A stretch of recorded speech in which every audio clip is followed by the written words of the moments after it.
두 번씩 전화를 걸어 확인하고 어쩌다 통화 종일 때면 괜한 의심으로 너도 메시지를 남겨놔. 하루에 12번씩 전화를 걸어 확인하고. Another game I like to play with some of my younger kids or kids who still develop number sense or who are working with addition and subtraction, great activity game is war, or different variations of war. But before I actually show you the different variations of war, I'm not as clever to come up with all these ideas by myself, but I do get some great advice and some great activities from two sources in particular. One is John Van de Wall, who actually has a couple of different books out. He has a textbook out where about teaching students mathematics, or teaching student-centered mathematics. And I have all his volumes, and they're an absolute fabulous resource. And the other is Marilyn Burns, who has some absolutely excellent lessons and ideas that foster student thinking or mathematical thinking in students. So I think that's a very important concept, and Marilyn Burns is actually a very well-known educator in that regards. Both are.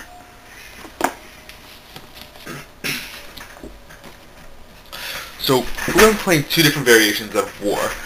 One is double war. Now, what's double war?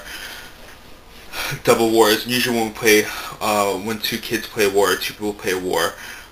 They have, they take a deck, they split the deck between two people, and they'll put their cards out. 6. My opponent has a 6, and I have a 7. So 7 is larger than 6, so I would take his cards. That's how you play regular war. Now, if we had two cards which were exactly the same, me and my opponent, what we would then do is we would pile up cards saying, "I declare war." I declare war, and we'll lift up on the last card, on the war, and my opponent would do the same. I declare war, and my 7 would be my opponent's 5, so I would take all the cards. That's how we play traditional war, and the person with who wins all the cards, the person with all the cards wins. But double war is a little bit differently. It encourages students to think in terms of addition and subtraction. And what I've done with this deck is usually when we play war, we actually play with face cards.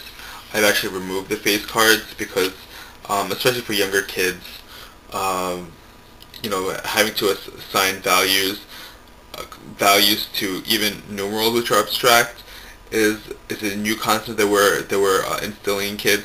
But then to tell them that jack, queens, kings, and aces have values, 10, 11, 12, etc. have values, that's a bit of a stretch. And again, our main objective is addition, subtraction, rather than assigning values to jack, queens, and kings.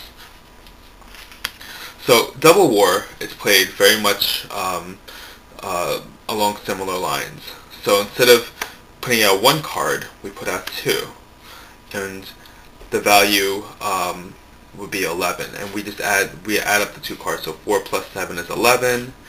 My opponent puts out a 5, 2 cards, and 5 and 3 is 8. So my 11 beats my opponent's 8. So I would take the cards, and that's how you basically play double war. Now the next variation is called difference war, and that's a subtraction, and we're going to be using some counters for difference war. Here I have some very basic counters. Chips. You can also use anything. You can use little pebbles. You can use craft gems. You can use pretty much anything. You don't have to use counters. So difference war is two students, they play as they would regular war, but instead of what they'd be doing instead is they'd be taking the difference instead of adding the numbers up. So so I have a 3, my opponent has an 8. So both students have to figure out the difference, and the one with the larger card keeps the difference. So let's see. So both kids will take out 8 pieces. 1, 2, 3, 4, 5, 6, 7, 8. So it's 8 minus 3. So that's the difference. So I'll take away 3. 1, 2, 3. And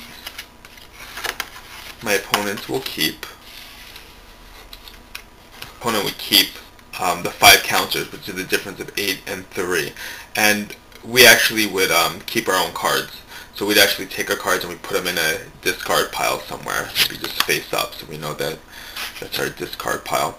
And once we've finished our decks, what we do is we just reshuffle the cards that we have. Now the winner is inside my little bowl here. I have 50 counters.